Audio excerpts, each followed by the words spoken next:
Hey, it's Chris here, and I want to make this an open video letter to Vice President Harris and to talk about the recent natural disasters. I want to talk to you about two things. One is communication, and the other is leadership. You know, Hurricane Helene really did a lot of damage, particularly in North Carolina.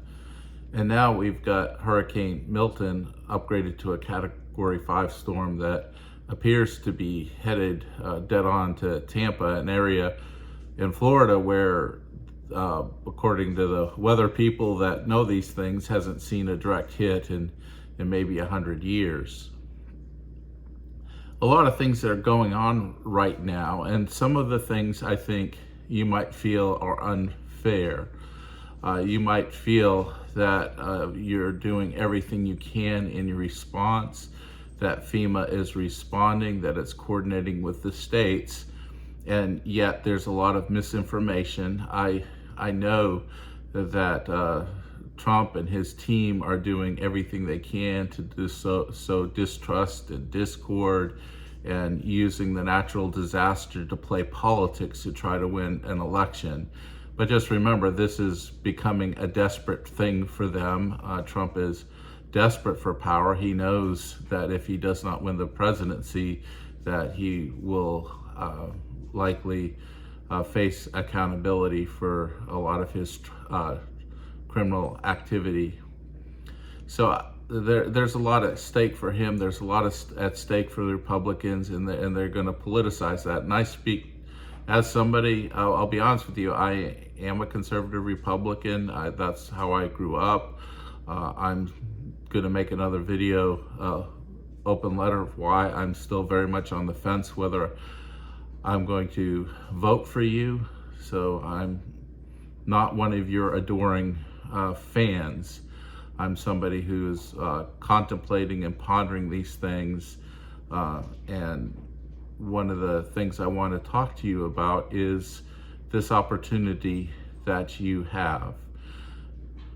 One of the questions a lot of people like me are asking, we are not sure about many of your policies, but we're also unsure of how you will lead. Like, these natural disasters are an opportunity for you to show us your leadership and your ability to communicate to the American people. During the next 4 years, there could be another pandemic. There could be a horrific terrorist attack like 9/11. There could be some kind of global conflict that will require American intervention. There could be a lot of things happening over the next 4 years. And one of the things that is important in deciding who Americans are going to vote for president is knowing how they're going to respond, or having some sense that they're going to be able to rise to the occasion when it comes to these kind of cataclysmic events, that you lead with getting things done, that you will show proper empathy, that you will communicate with the American people. And right now, it seems to me that you have a challenge. You have Trump and his campaign team doing their best to sow misinformation, disinformation, to create the natural political advantage out of a natural disaster that's not attached to reality. And you can send your surrogates out all you want to address the lies on media. But I'll tell you this, and just looking at what's coming through to my social media right now, I'm not seeing a lot from you addressing what is being done. I'm seeing a lot of disinformation coming through, that the government isn't rising to the occasion, that they're not taking care of people, that it's a bungled response. That's what's overwhelming my media feed. And having people go out on certain stations and say, no, it's all lies, we're rising to the occasion. Look, the governors are saying we're doing what's needed. State FEMA is saying we've gotten all this help, we've got all these things on the ground. Those things need to be communicated, but the one person who people are going to listen to, it's going to break through all the noise, is you. It's not your surrogates. It's you.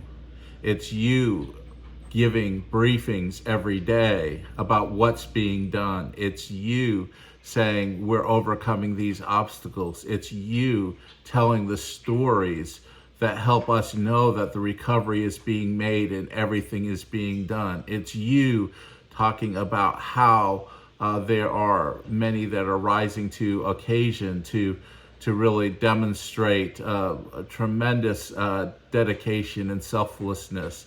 It's you telling the stories about community supporting one another. And these kinds of things need to come from you. They can't come from your surrogates. And right now, honestly, you're getting overwhelmed by negative press. And an impression is being built politically that this is your Hurricane Katrina. And if you remember, with Hurricane Katrina, it really damaged and undid a lot of Bush's second term because he was not able to effectively communicate with American people a proper care, compassion, and urgency to see things taken care of, to see the well-being of those communities affected by Katrina. And right now, I think that's happening with you, just to be honest. The second thing is this is an opportunity for you to show leadership. I've been in a very tiny scale a leader of organizations and things, and at a much, much smaller scale than anything that you would have. But there's always fires to put out. There's always things to deal with. And leadership is being able to make sure things get done. You know, a lot of people understand that Trump is all talk and no action. You know, he didn't build the wall. He didn't drain the swamp, as he said. He didn't get Obamacare repealed and replaced. And everybody looked at how he bungled the pandemic response. So people don't expect that much from him. So that's already baked into his voting base. They just want to hear words. And they're angry and they're full of bitterness and rage, and they're looking for every reason to rage against the government. And that's where leadership comes in. Beyond communication is to get things done, is to be the one person that's coordinating.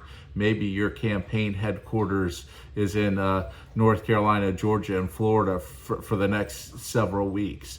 And I'll tell you, your leadership and your ability to force red tape to get cut down, to force people to get things done, and to not accept excuses, and to say, we need restoration, we need to force this, we need to get it done, and I'm not going to accept any excuse for not getting it done. Somebody that can be the buck stops here person to say, if we can't get it done, tell me what the barriers are and let's see how we can get it done. That's what people are looking for. That's what people want, is they want a leader who is going to see things like a hurricane and a disaster and show real strong, compassionate leadership, not in just words and communication. That's very, very important, but also in results, so that communities say we're getting restored, we are getting the help that we need. So state level FEMA, local FEMA are all talking about how we're getting resourced and how barriers are getting broken down, how we didn't think we could get it done, but we're getting it done. Those kinds of things is going to be more important than any political rally, any ad you can run, is for people to see your leadership on the ground right now in these areas, to stand up and not to politicize it. I mean, we all know all the discussion about climate change and changes of weather and everything, and everybody's going back and forth about that. But that's not the time right now. The time right now is for recovery. The time right now is to say, what do we've got to do to help these families, to help these businesses, to help things get back on track. I'll end with this, just because my wife is in transportation. Roads are extremely important. Roads are the conduit with which things get bought and sold and businesses survive or fail. Transportation, rail, air, all these kinds of things. And when the logistics system is in place, not only is recovery hard, but also it affects economy far beyond the area of the disaster. And just to be aware of this, to understand that there is a lot here that urgently needs to be done, and there needs to be strong, visible, communicating leadership. And that would be my advice to you. I know I'm a nobody. Probably you're not even going to see this. I'd be shocked if you even saw this. But I do think if you look in the comments, that people that may comment on this video, what they'll say is, yes, this is what we want. We want leadership. We want to see it. We want this communication. We don't want the lies and the misinformation to overwhelm the truth. We want somebody that's going to step up. And a lot of people believe in you. A lot of people are supporting you. And I really hope that you will prove them right and then sway some of the undecided people like me maybe more in your direction. Anyway, thanks for listening, and God bless.